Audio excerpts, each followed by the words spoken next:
Now from New York. Mr. Minister, thank you so much for joining us. It has been a very busy day. From your end, do you hear any talks about a possible ceasefire coming anytime soon? I am convinced a tide is turning. I am convinced the public pressure, the pressure of public opinion is mounting, and ceasefire is inevitable. Israel is losing out. They're losing the media war despite their connections. They are losing the media war. The tide is turning. What are their connections? Deep pockets. What does that mean? Well, they're very influential people. I mean, they control media. I would call that an anti-Semitic remark. Well, you see, the point is they have a lot of influence and they get a lot of coverage. Now, what has balanced that is the citizen journalist who has been reporting, sharing video clips, and that has jolted people, and that has woken up people, and people who are sitting on the fence are today speaking up. Do you see how in different capitals of the world, in London, in Madrid, in Michigan, Chicago, every place, from Sydney to the European capitals, people have come out and saying, put an end to this insanity. They're calling for an immediate ceasefire.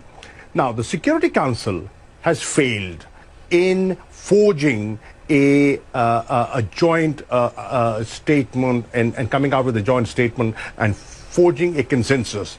The General Assembly today is giving a clear message to the Security Council. It is your prime responsibility to ensure peace and security. Please live up to the UN Charter. But, Mr. Ambassador, can we not separate the fact that there are calls for peace and for equal human rights for both sides, for Palestinians and for Israelis, without anti-Semitic talk and rhetoric? And we are seeing an increase in anti-Semitism throughout the world. Many of these protests are showing signs and images of anti-Semitism as well. Shouldn't you be condemning that? I will not justify any rocket attacks, and I cannot justify and I cannot condone the aerial bombardment that is taking place. But what about anti-Semitism? And what about Hamas's role in stopping the rockets?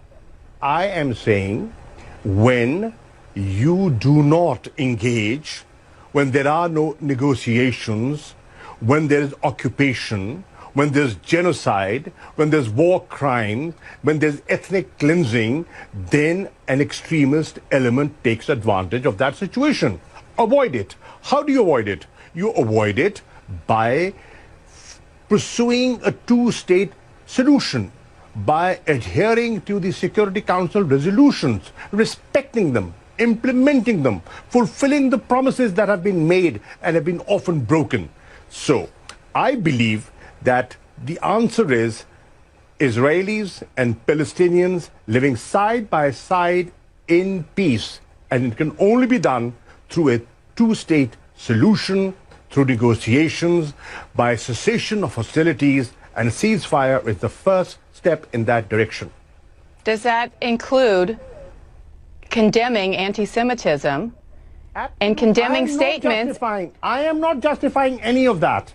You began this conversation. I am so sorry. There are so many things I want to talk to you about, but I personally am offended as a journalist. You began this conversation by saying that suggesting that Israel has, quote, close friends and powerful friends in the media. That is an anti-Semitic trope. No. What I'm saying is the perception. Look at the perception the world has. You cannot ignore that, ma'am. But that's a wrong perception. Could be wrong, but that's the perception. Negate it. Well, negate it. By giving a balanced coverage, negate it. The onus is not on those who are being accused of things that aren't true. It's on people like you in powerful positions to say that that's wrong. Well, what we are saying, what is wrong, and I'm not shying away from that. What I'm saying is this insanity must come to an end. we must promote dialogue, we must sit and talk, and we must promote peace. Israelis and Palestinians, everybody has a right to live. They have a right to protect their children. Look at what's happening. 230 innocent people have been killed.